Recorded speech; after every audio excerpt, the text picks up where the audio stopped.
The stone chat bye तौफीक रफ़त।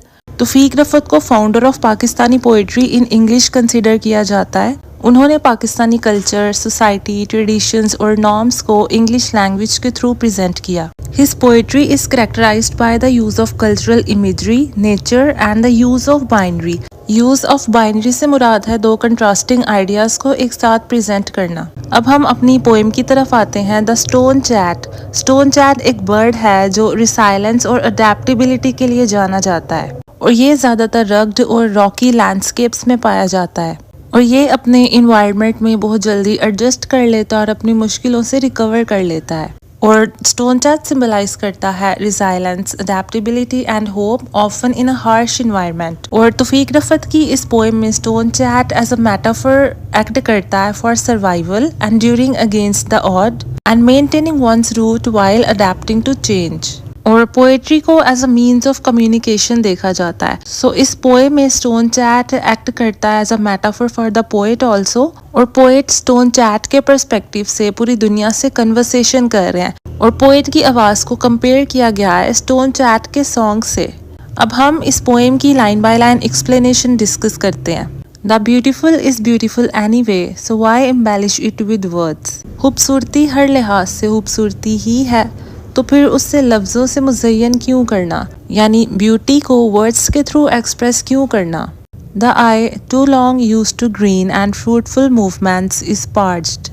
वो आँख जो खूबसूरत मनाजिर की आदी हो चुकी है, जो खुशियों की आदी हो चुकी है, अब वो प्यासी है, अब वो खुश्क हो चुकी है। पार्च्ड का मतलब है एक्सट्रीमली ड्राई और थर्स्टी, यानी पोएट कहना चाह रहा है कि उसकी आंखें एक जैसे मनाजिर देख के अब तंग आ चुकी हैं, अब वो कुछ डिफरेंट चाहता है अपनी लाइफ में। इस parched for a desert beneficence seeking subtleties where none seem to exist. Beneficence का मतलब है काइंडनेस, बट यहाँ डेजर्ट बेनिफिसेंस से मुराद है कि सेहरा के रहमो करम पे।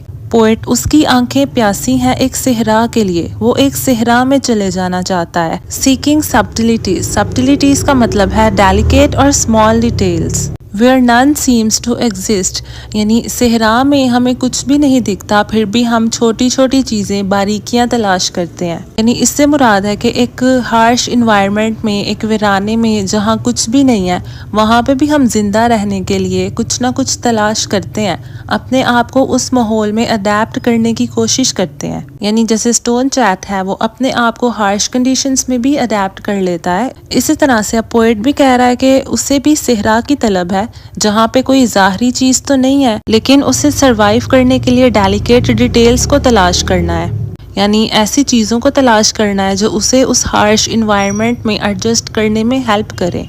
यहाँ पे बाइनरी इमेजरी का इस्तेमाल हुआ है। Green and fruitful movements and parched for a desert beneficence, ये दो कंट्रास्टिंग आइडियाज हैं।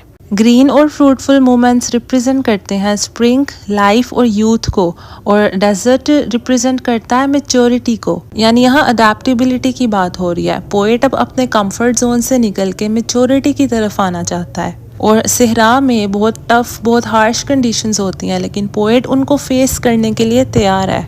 अब अगली लाइन्स हैं। For instance in Jhelum's eroded hills where we have stopped for a moment to relieve ourself. अब वो जेहलम की इरोडेड हिल्स की मिसाल दे रहा है। इरोडेड हिल्स यानी अब वो हवा के प्रेशर से काफ़ी कमज़ोर हो चुकी हैं, जहाँ पे वो खुद को रिलीफ देने के लिए कुछ टाइम के लिए रुके थे। They always remind me of a village crowned, too seamed and bedridden to be value of, yet somehow lingering on. Village crowned से मुराद है एक बूढ़ी औरत। तो ये पहाड़ियाँ पोएट को एक बूढ़ी औरत की याद दिलाती हैं जो अब बेकार हो चुकी है, अब वो बेड रिडन, कमज़ोर हो चुकी है, लेकिन वो अभी तक जिंदा है। Still spitting out the occasional verb, यानी अभी भी वो किसी ना किसी मौके पे कोई अक्ल की बात कर देती हैं या किसी काम आ जाती हैं। यानी वो पहाड़ियाँ एक बूढ़ी औरत की तरह बेकार हो चुकी हैं, कमज़ोर हो चुकी हैं, लेकिन कभी ना कभी जैसे बूढ़ी औरत कोई काम की बात कर देती है, ऐसी वो पहाड़ियाँ भी कभी ना कभी किसी काम आ जाती हैं। Sir fate has clawed my vision to understand this waste. I must try and know myself. Sir fate कहते हैं ज़्यादती को और क्लॉड कहते हैं बेजार होने को। अब पोएट बेजार आ चुका है और वो कहता है कि इस बेजारी को या इस वीरानी को समझने के लिए पहले मुझे अपने आप को समझने की ज़रूरत है। As I must once have been and become, जैसा मैं पहले था और बनूंगा, and become, why even be even if I have to become that stone chat there, और मैं बनूंगा या बनूं भी तो क्या अगर मुझे वो स्टोन चैट भी बनना पड़े। यानी पोएट अब स्टोन चैट की तरह बनने के लिए भी तैयार है, बट वो अपनी लाइफ में अडेप्टेबिलिटी चाहता है। Almost lost against the no colour background, यहाँ पोएट स्टोन चैट की बात कर रहा है। स्टोन चैट वीरान जगहों पे रॉकी लैंडस्केप्स में रहता है और वो उन जगहों पे नजर ही नहीं आता, अपने डल बैकग्राउंड की वजह से वो ऑलमोस्ट इनविजिबल हो जाता है। I would have missed him but for his tail vibrating with excitement. उसकी धुन खुशी से लहरा रही थी, वरना वो उसे नज़रअंदाज कर देता। यानी पोएट अब स्टोन चैट की तरफ देख रहा है और उसको उसकी वाइब्रेटिंग टेल से पता चला है कि स्टोन चैट यहाँ बैठा हुआ है। अगर वो अपनी टेल वाइब्रेट ना कर रहा होता तो पोएट उसे देख ना पाता। He hops up the slope, वो पहाड़ी पे चढ़ता है। Held in place by a slab of sunlight, अब वो एक जगह पे बैठा है जहाँ सनलाइट पड़ रही है उसके ऊपर, इसलिए वो नजर आ रहा है। To a ridiculous terrace of wheat which does not seem words the tending, अब वो बर्ड स्मॉल व्हीट पैच तक पहुँचता है जो देखने में बिल्कुल इनसिग्निफिकेंट लग रहा है। Once there to burst into song, वहाँ पहुँचकर वो गाने लगता है। Never was anything so eager to survive, कोई भी चीज़ जिंदगी के लिए इतनी बेताब नहीं थी। Intolerant of excuses he calls this place home, वो बहाने तलाश नहीं करता और उसे अपना घर कहता है। यानी जो स्टोन चैट जिस जगह पे है वो देखने में बिल्कुल इनसिग्निफिकेंट है, लेकिन स्टोन चैट जिंदगी जीने के लिए बेताब है और वो कोई एक्सक्यूजेस नहीं दे रहा है, वो अपने हार्श इन्वायरमेंट की कंप्लेन नहीं कर रहा है, वो उसी जगह को अपना घर कहता है और वहाँ पे गाने गाता है। Has learned to distinguish between the various shades of grey, उसने ग्रे रंग के मुख्तलिफ शेड्स में फ़र्क करना सीख लिया है। Till the neighborhood is a riot of colors, यहाँ तक कि उसके इर्द गिर्द का जो इलाका है वो रंगों का जश्न बन गया है। राइट्स ऑफ कलर को कहते हैं डेजलिंग डिस्प्ले ऑफ कलर्स, यानी उस बर्ड ने स्टोन चैट ने ग्रे रंग के ही मुख्तलिफ शेड्स में फ़र्क करना सीख लिया है कि अब उसके इर्द गिर्द रंग ही रंग हैं। यानी वो अपनी वर्थ को पहचानता है, वो अपनी लाइफ से खुश है, वो सरवाइव करना जानता है, वो हार्श इन्वायरमेंट में रह के भी एक्सक्यूजेस तलाश नहीं करता है, वो अपनी लाइफ से सेटिस्फाई है, वो सरवाइव करना जानता है, वो अडेप्ट करना जानता है। And a ragged patch of weed sufficient to be mellifluous about, और गंदम का एक खराब सा टुकड़ा भी उसे खुशी देने के लिए काफ़ी है।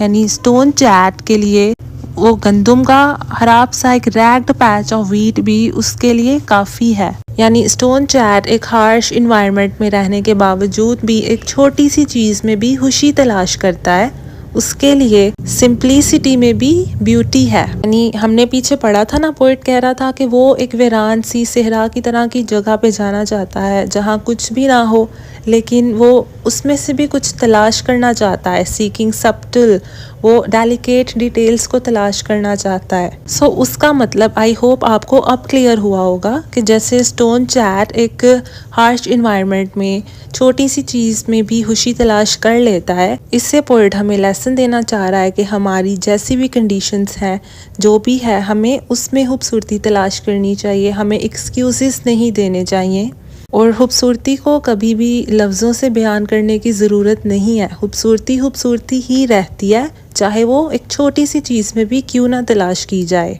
और ये जो बर्ड है स्टोन चैट, ये सिंबलाइज करता है natural world's indifferences to human struggles and concerns. यानी जो नेचर है वो कंटिन्यू रहती है, सिर्फ इंसान ही है जो हर चीज़ के लिए फ़िक्रमंद होते हैं, हर चीज़ के लिए स्ट्रगल करते हैं। और स्टोन चैट एक केयर फ्री एग्जिस्टेंस में रहता है। यहाँ पे भी पोइट ने कंट्रास्ट हाईलाइट किया है बिटवीन ह्यूमंस एंड नेचर। और पोइट बताता है कि ह्यूमन कंसर्न्स कितनी इनसिग्निफिकेंट हैं और ह्यूमंस के अलावा नेचर की हर चीज़ इन स्ट्रगल्स और कंसर्न्स से आज़ाद है।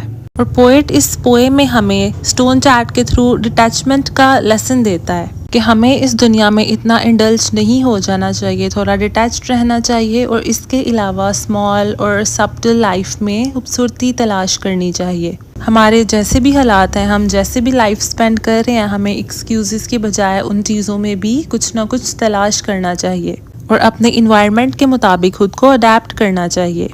इस पोएम के थीम्स हैं nature and human connection, freedom and captivity, observation and awareness, survival and hope, resilience and adaptability.